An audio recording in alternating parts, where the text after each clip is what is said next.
Staff Sergeant Elena Vega crouched beside Private Jake Tanner on the firing line at Camp Silverback, her steady hands adjusting his tactical vest as he trembled like a leaf in a windstorm.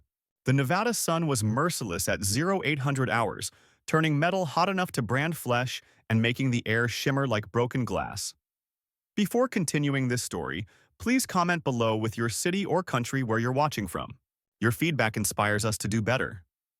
Easy there, Jake, Elena said quietly, her voice cutting through the chaos of the training range. First time's always rough. Remember what I taught you about breathing under pressure? Jake nodded gratefully, the terror in his young eyes slowly giving way to determination. He was one of those kids who'd either wash out in the first week or become something special. Elena had seen hundreds like him. Thanks, Sergeant. You're nervous. That's human. She patted his shoulder with calloused hands that had seen more action than most people could imagine. Stay close to me on the range. I'll show you how it's done. That's when Captain Marcus Kane approached, his perfectly pressed uniform and practice swagger announcing his arrival before his boots hit the sand. Behind him followed his usual pack of yes-men, Corporal Derek Stone, built like a prizefighter who'd forgotten how to lose gracefully, and Sergeant Mike Torres, whose perpetual scowl suggested the world owed him something significant. Vega, Kane's voice dripped with the kind of condescension that made seasoned NCOs want to commit career suicide. Playing nursemaid to the rejects again? This is supposed to be elite warrior training, not remedial babysitting.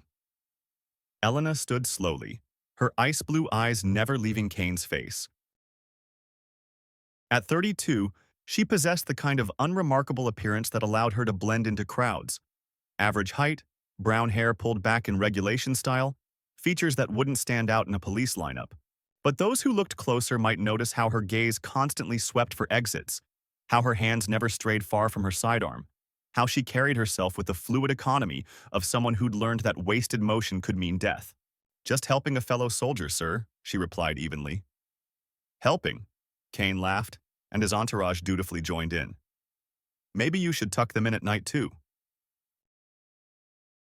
Tell them bedtime stories about the big bad enemy. Jake flushed red, but Elena's hand on his shoulder kept him silent. As you say, sir. Exactly as I say. Kane turned to his audience. Some people earn their way into elite programs. Others get here through diversity initiatives and bleeding heart politics. The words carried across the firing line, loud enough for half the company to hear. Elena watched them walk away, mentally cataloging faces and mannerisms. Old habit, like checking your six before entering a room or knowing where the nearest cover was at all times. The mission briefing came 3 days later in a stuffy concrete building that smelled of coffee and stale cigarettes. Major Sarah Cross stood before a map of the Syrian desert, her laser pointer dancing across terrain features that looked deceptively simple on satellite imagery. Intelligence indicates a high-value target compound approximately 30 clicks northeast of our forward operating base, Cross explained. 2 enemy commanders running training operations for insurgent forces. Quick in and out, capture or kill, intelligence gathering, home before breakfast. Kane leaned back in his chair with the confidence of someone who'd never had a plan go sideways when lives were on the line. Sounds like a milk run, Major. My team can handle this without breaking a sweat. Elena studied the map more carefully. The compound sat in a natural bowl surrounded by high ground. Perfect observation posts, multiple escape routes for defenders, limited approaches for attackers. Every tactical instinct she'd developed over 8 years of combat operations was sending up red flags. Sir, she said quietly, the terrain analysis shows... Nobody asked you, Sergeant, Kane cut her off. We've got this handled. Cross glanced between them. Sergeant Vega, you have concerns? The approach routes are limited, ma'am. If they know we're coming. If, Kane interrupted, we'll be in and out before they know what hit them. Trust me. Elena bit back her response. Trust was earned, not demanded. And Kane had never earned anything more dangerous than a paper cut. 24 hours later, Echo Company was inserting via helicopter into what military intelligence had described as a routine counter-terrorism operation. Elena sat in the bird's cramped cabin, watching the desert scroll by below, while her teammates checked weapons and reviewed the mission one final time. "Remember," Kane shouted over the rotor noise, "we own the night. These sand rats won't know what hit them." Stone and Torres nodded enthusiastically. Jake looked like he might throw up. Elena just stared out the window, noting how the moonlight revealed terrain features that hadn't shown up in the satellite photos.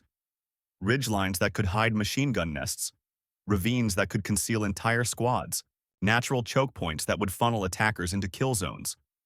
She keyed her radio. "Falcon 1, this is Eagle 6. Recommend additional overwatch on the high ground." "Negative, Eagle 6, came Kane's reply. "We stick to the plan." Intel says minimal resistance. Intel also said Saddam had weapons of mass destruction, Elena thought but didn't voice. The insertion went smoothly. Too smoothly. Elena's team fast-roped from the helicopter into a landing zone that should have been covered by at least basic security. Instead, they found empty desert and silence so complete it felt like a held breath. "Where is everybody?" Stone whispered as they formed up for the approach march. "Probably sleeping," Torres replied. "These Hajis aren't exactly known for their military discipline."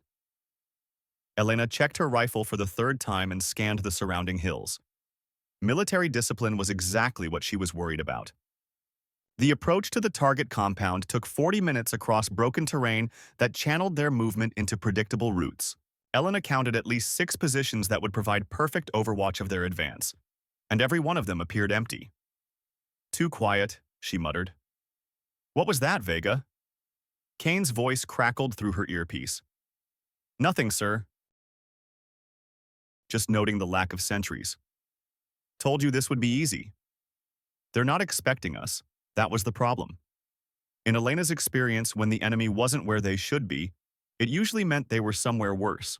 The compound materialized out of the darkness like something from a fever dream. Concrete walls topped with razor wire, guard towers that should have been manned but stood empty, vehicles parked with military precision in a motor pool that looked recently abandoned. "Looks like they cleared out," Stone observed. "Or they're waiting for us to come inside," Elena countered. Kane's response was predictable. "Vega, you're seeing threats where none exist.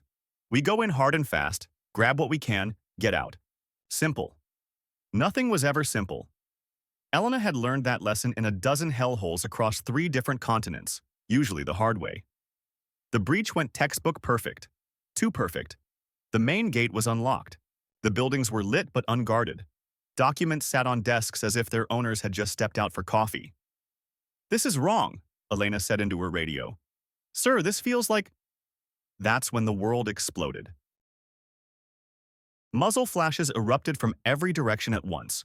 Rooftops, windows, spider holes that hadn't existed 5 minutes earlier. The distinctive crack of AK-47s, mixed with the deeper bark of machine guns, positioned for interlocking fields of fire. Elena dove behind a concrete barrier as bullets chewed chunks from the walls around her. Through her rifle scope, she could see the complex choreography of a perfectly executed ambush. Every firing position had been prepared, every angle calculated, every escape route blocked. "Contact!" Contact from all sides. Kane's voice had lost its arrogant confidence. "We're taking heavy fire from prepared positions."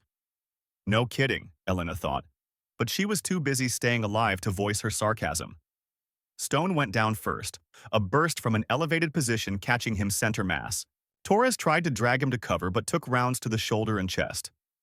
Jake, the kid Elena had been mentoring, crumpled behind a shot-up vehicle with blood spreading across his uniform. "Echo 6, this is Eagle 1, Major Cross's voice crackled through the radio. "What's your status?" "We're trapped," Kane shouted. "This was a setup." "They were waiting for us." Elena low-crawled to Jake's position, her rifle tracking threats even as she moved. The kid was conscious but fading fast. "Stay with me, Jake," she whispered, applying pressure to his wounds. "You're going to be fine." But they both knew that was a lie. Without immediate medical evacuation, he had maybe 20 minutes. "All units, prepare for immediate withdrawal," Kane ordered. "We're pulling back to the LZ." Elena looked around the compound. Stone was down. Torres was down. Jake was dying. 3 other team members were wounded and unable to move effectively. Kane was cowering behind inadequate cover while enemy fire intensified from all directions. And then she saw them. 2 figures directing the battle from a fortified position on the highest building. One was pointing toward their wounded, coordinating fire to prevent evacuation. The other was speaking into a radio, probably calling in reinforcements to finish them off. Colonel Dmitry Volkov and Colonel Pavel Kozlov, the high-value targets they'd come to capture. Except they weren't running a training camp. They were running a trap. "Eagle 6, move to extract now," Kane screamed. Elena looked at Jake, at Stone, at Torres, at the men who'd followed orders into an ambush designed by professionals who understood American tactics better than most Americans. She made a decision that would either save her team or get them all killed. "Negative, Echo 6, she said into her radio. "I'm not leaving my people behind." "That's a direct order, Sergeant." "Then court-martial me later," Elena replied, checking her ammunition. "If we're all still alive." She had 180 rounds of 5.56 NATO, 3 fragmentary grenades, and absolute certainty that retreat would mean watching her teammates die in a foreign desert while their killers celebrated. Unacceptable. Elena's assault began from an angle no military textbook would recommend. Straight up the middle, using speed and violence of action to turn the enemy's prepared positions against them. Her first targets were the forward observers directing mortar fire on her team's position. 2 controlled bursts from her M4 eliminated the spotters, ending the indirect fire threat. "Single American operator attacking our main position," she heard through intercepted enemy communications. "All units engage immediately." But engaging Elena Vega was easier ordered than accomplished. She moved through the compound like smoke through a forest, using every piece of cover, every shadow, every advantage that 8 years of combat experience had taught her. Her rifle spoke with mechanical precision: target acquisition, controlled burst, movement, repeat. The first enemy soldier died while trying to coordinate with his squad leader. The second managed to fire a burst that went wide by meters. The third never saw her coming. Elena was using movement and terrain mastery to turn an impossible frontal assault into a series of individual engagements she could control. Her M4 had been customized for her fighting style: shortened barrel for close quarters, enhanced optics for rapid target acquisition, modified trigger for precise semi-automatic fire. By the time enemy forces realized what was happening, Elena had eliminated 8 fighters and was moving toward the command position where the 2 colonels were orchestrating the battle. "How is she moving through our kill zone?" Volkov screamed into his radio. The answer was training that had pushed her beyond normal human limitations, combined with equipment that responded to her will as naturally as breathing. Elena reached the command building's base and began her vertical assault. The structure was 3 stories of reinforced concrete designed to withstand small arms fire and explosive charges, but it hadn't been designed to stop someone who understood that the best way to attack a fortress was to get inside it. She used her remaining grenades to create diversions, then entered through a ground floor window while enemy attention was focused elsewhere. The interior stairs were narrow and offered limited angles, perfect for someone who preferred close-quarters engagement over long-range shooting galleries. Colonel Kozlov made the mistake of leaving his fortified position to assess the tactical situation personally. When he stepped into the stairwell, Elena's M4 was waiting for him. 3-round center mass, and the enemy deputy commander fell without firing a shot. "Kozlov is down," came the panicked transmission from the command post. "Repeat, Colonel Kozlov is KIA." Colonel Volkov made the same mistake his deputy had, trying to coordinate his forces from outside the protected position. When he emerged onto the roof to direct his fighters personally, Elena was ready. Her rifle spoke twice. 1 round shattered his radio. 1 round ended his command permanently. With both enemy commanders eliminated, the tactical situation collapsed for hostile forces. Without coordination, their overwhelming numerical advantage became meaningless. Individual fighters found themselves engaging an enemy who seemed to be everywhere at once, striking from impossible angles with lethal precision. Elena continued her assault through the enemy compound, her M4 speaking in controlled bursts that eliminated threats systematically. Each enemy position fell to tactics they couldn't counter: speed, precision fire, and absolute determination to complete the mission. Her ammunition counter showed 37 rounds remaining when she reached the final defensive position. 12 enemy fighters had concentrated in the highest tower, hoping to make a last stand that would at least eliminate the American operator who had destroyed their entire defensive plan. Elena approached from below, using dead space that couldn't be covered by their firing positions. When she appeared at close range, her M4 was already tracking multiple targets. 12 controlled bursts in 15 seconds, and the compound fell silent. The tactical assessment was devastating for enemy forces. 27 fighters eliminated, 2 colonels killed in action, command structure destroyed, defensive positions overrun by a single American operator using small arms and individual tactics that weren't supposed to exist. But Elena wasn't finished. At the highest point of the enemy compound, a flagpole displayed the colors of whatever nation or organization had trained and equipped these forces.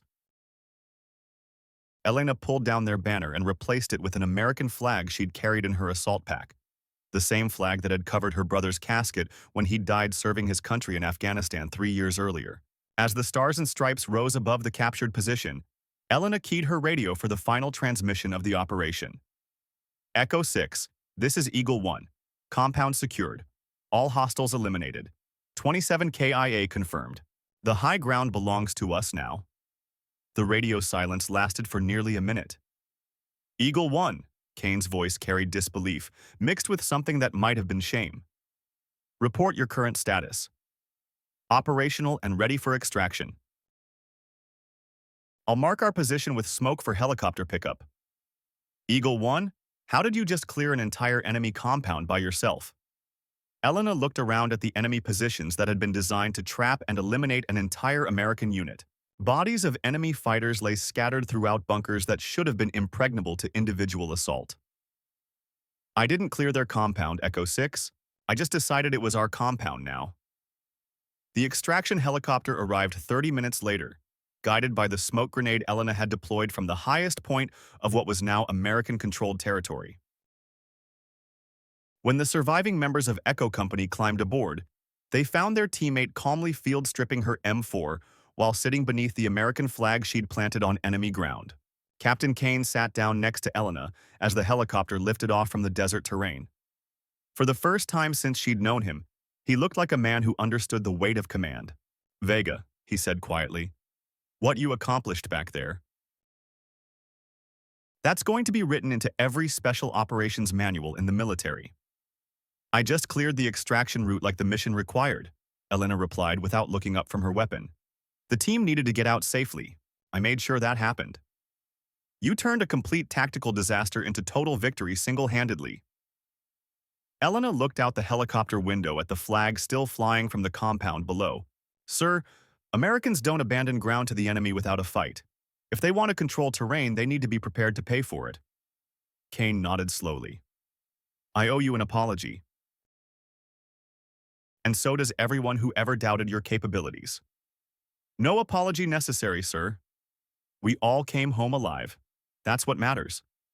But privately, Elena allowed herself a moment of satisfaction, not because she'd proven anything to Kane or his cronies, but because Jake Tanner would live to see another day. Because Stone and Torres would recover from their wounds. Because 27 enemy fighters would never ambush another American unit.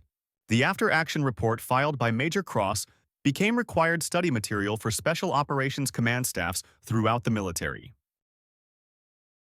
The tactical analysis was unprecedented. One operator with standard equipment had successfully assaulted and captured a fortified complex defended by overwhelming numerical superiority. But the numbers only told part of the story. 6 weeks later, Elena Vega was back at Naval Amphibious Base Coronado, officially recovering from minor injuries sustained during the operation, but unofficially planning her return to active deployment. The Pentagon wanted her to accept an instructor position. Her commanding officers wanted her to develop new individual tactics curricula. Military analysts wanted to study her techniques for integration into advanced training programs. Elena wanted to get back to her team. "You could have died out there," Major Cross told her during their first meeting after the mission. You had every tactical reason to withdraw with the team. Nobody would have questioned following direct orders. But 27 enemies would still be controlling that terrain, ma'am, Elena replied. And they'd be planning their next ambush against the next American unit that walked into their kill zone. Sometimes completing the mission requires going beyond the original orders.